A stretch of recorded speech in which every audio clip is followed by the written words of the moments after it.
Kabisote, kabisote, kabisote. Ang simpleng recipe natin for the day ay pampasira ng diet. Kaya sa mga nagda-diet dyan, pasintabi po muna mga kabisote.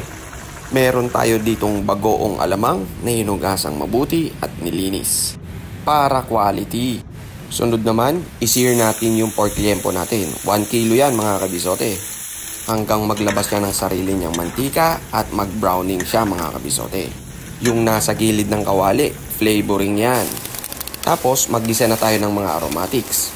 Bawang, sibuyas at kamatis. Lingkisin mong maigi yung kamatis. And then, ibalik mo na yung pork liempo.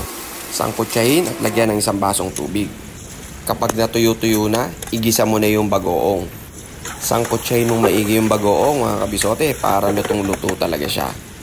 Lagyan din natin ng mga 2 kutsarang brown sugar para mas balansi yung lasa niya. And then, lagyan natin ng black pepper at 1 basong tubig ulit, pakuluan for 20 minutes. After 20 minutes, megos-megos mo lang, then maglagay ka na ng vinegar. Half a cup lang, and then siling panigang para may konting kick. Ganun lang kabilis at kadali, at meron ka ng pork binagoongan. Paki-follow, like, and share mo na rin mga kabisote. Oh, ano pang hinihintay mo kabisote? Tara, kakain na!